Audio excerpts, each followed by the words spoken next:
Olá pessoal, mais uma vez nos encontramos. Hoje, aproveitando o ensejo de 100 anos de Vinícius de Moraes, vamos falar um pouco sobre a poesia dele, especificamente sobre os tópicos amor e erotismo na poesia do Vinícius. São dois tópicos muito importantes que perpassam toda a construção poética e também as músicas de Vinícius, que era um grande parceiro do Toquinho, do Antônio Carlos Jobim, e construíram muitas canções ao longo da produção poética desses artistas. Vamos falar um pouquinho então sobre o soneto de fidelidade do Vinícius, um dos mais conhecidos. Certamente, se digitar Vinícius de Moraes no Google, nós vamos encontrar o primeiro dos textos do soneto de fidelidade, que é o que mais se conhece sobre o Vinícius. Então, aproveitando que é um tema já recorrente, vamos trabalhar com ele um pouquinho. Vamos ler o soneto e depois a gente retorna para fazer uma análise do amor, da presença do amor nessa poesia. Vamos lá, soneto de fidelidade, Vinícius de Moraes. De tudo ao meu amor serei atento, antes e com tal zelo e sempre tanto, que mesmo em face do maior encanto, dele se encante mais meu pensamento.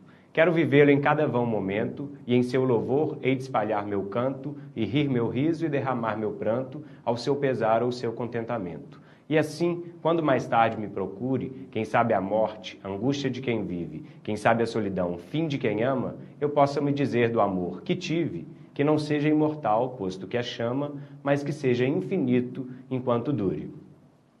Na leitura desse soneto, eu fiz questão de marcar ali o último verso, que a gente vai voltar nele daqui a pouquinho, mas pensando no amor, uma coisa que sempre vem à tona ligada ao amor é a idealização daquele amor muito marcado pelo laço que a poesia romântica deixou na literatura, né? O romantismo deixou essa ideia do amor idealizado, inalcançável, da mulher distante.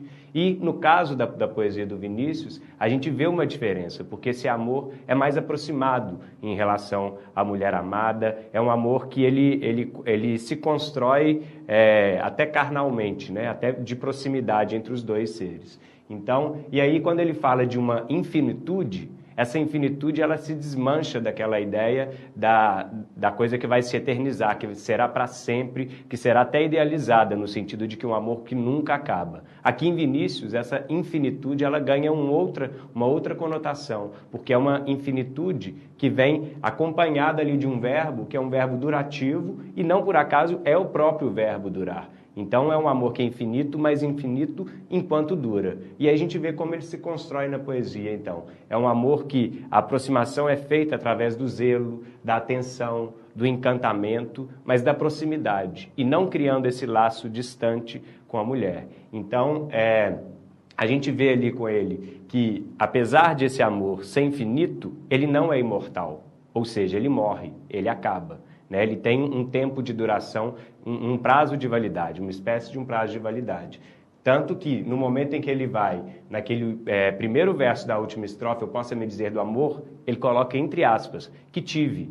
Quer dizer, já fica marcado aí o passado. É um amor passado, né? Então, essa infinitude, ela se constrói durante o tempo em que o amor dura, né? Ele é infinito pelo quanto ele é zeloso, pelo quanto ele é encantatório, pelo tanto que se aproxima da mulher através do pensamento e através até de uma execução do amor, né? De uma coisa próxima entre os dois. Então não é uma infinitude idealizada como a gente veria, né, nos poetas românticos, ou como a gente vê, por exemplo, num outro soneto que dialoga muito com o do Vinícius, né? Ou, no caso, o Vinícius é que dialoga com esse soneto, que é o soneto de Camões, 7 anos de pastor, Jacó servia. Então, se a gente for lá em Camões, a gente vê que o amor aqui é tratado de outra forma. Vamos ler e depois a gente volta no do Vinícius. 7 anos de pastor, Jacó servia. Labão, pai de Raquel, serrana bela. Mas não servia ao pai, servia a ela, e a ela só por prêmio pretendia. Os dias, na esperança de um só dia, passava contentando-se com vê-la. Porém o pai, usando de cautela, em lugar de Raquel, lhe dava Lia. Vendo o triste pastor que com enganos lhe fora assim negada a sua pastora, como se a não tivera merecida, começa de servir outros 7 anos, dizendo, mais servira, se não fora para tão longo amor, tão curta a vida. Então a gente vê o diálogo desses dois sonetos no momento em que há também a presença da infinitude do amor. Mas ao contrário, em Vinícius, voltando lá, essa infinitude ela dura, né? Ela tem um certo tempo. Então parece até um paradoxo, porque o que é infinito teria que ser imortal. Mas no caso do poema do Vinícius, não. Há uma desconstrução dessa infinitude. É uma infinitude mortal, porque ela é durativa.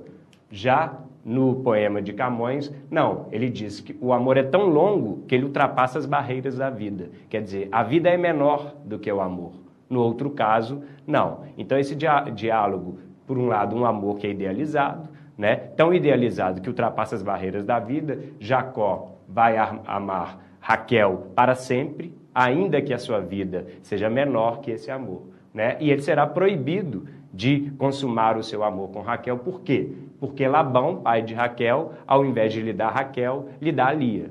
E aí ele passa a vida dele com Lia. E diz que serviria mais a Labão, quer dizer, trabalharia mais ainda para Labão, se não fosse para tão longo amor, tão curta a vida. Então esse amor dele por Raquel é um amor que ultrapassa essa barreira, ainda que ele tenha que se casar com Lia, ainda que ele não possa consumar esse amor. É infinito num outro plano, né? No plano da transcendência, enquanto o do Vinícius é infinito no plano da consumação, né? Ele amará tanto essa mulher enquanto ele amá-la.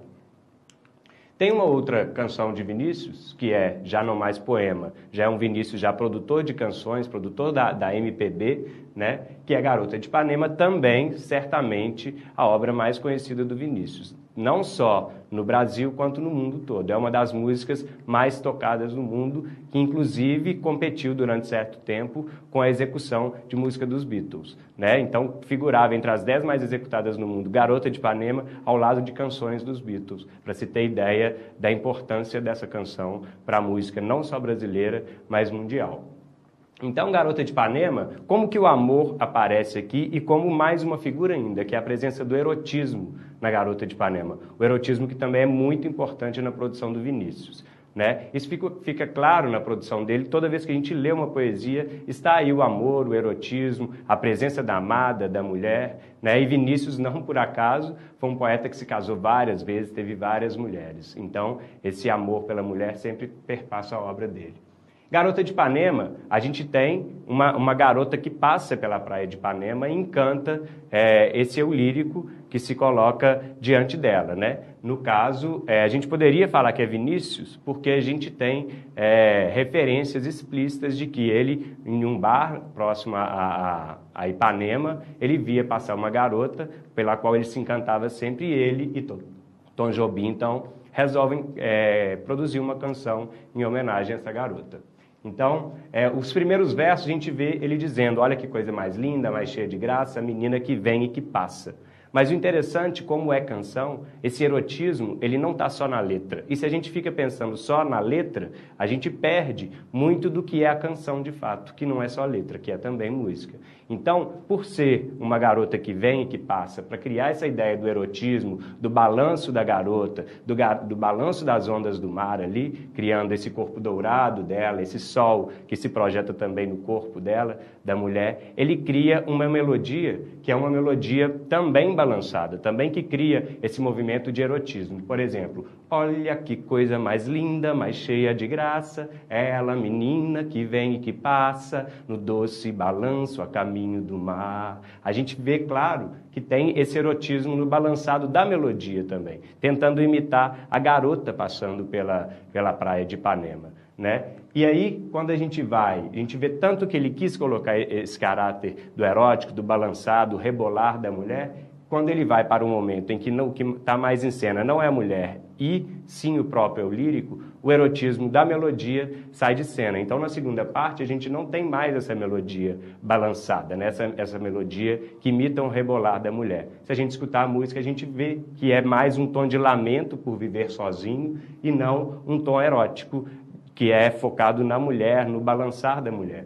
Então, por exemplo, a segunda parte, ah, porque estou tão sozinho, quer dizer, sai de cena aquele balançado da melodia, aquela sonoridade que é bem brasileira, que imita, inclusive, o calçadão de Ipanema, que imita o movimento das ondas do mar e que imita os passos da mulher.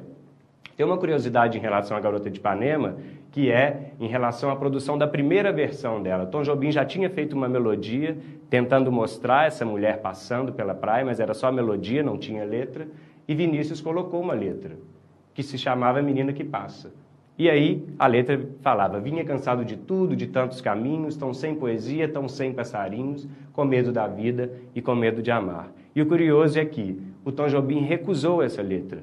Por quê? Como ele queria colocar em cena uma melodia junto com uma letra que imitasse a mulher passando, essa letra não dava conta disso. Por quê? Porque ela colocava em cena o próprio eu lírico e não a mulher. Então quem que vinha? O eu lírico, cansado de tantos caminhos, tão sem passarinho, quer dizer, desiludido. Diferente daquela primeira estrofe de Garota de Ipanema, que coloca em cena uma garota linda, caminhando pela praia, os seus passos balançando.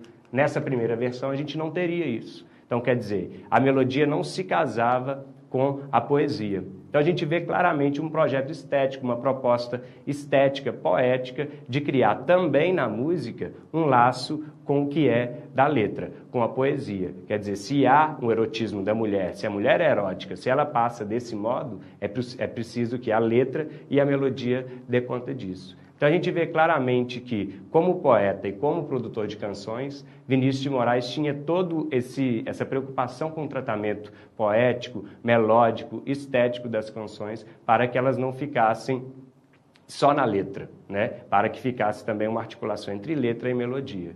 Então, essa presença da mulher na obra de Vinícius justifica muito por viver num ambiente tropical, por ter muito contato com a mulher ali na beira da praia, no Rio, né? Essa época que eles viveram nesse movimento de encantamento com as mulheres, nessa coisa de almejar a mulher amada. Vinícius casou várias vezes, né?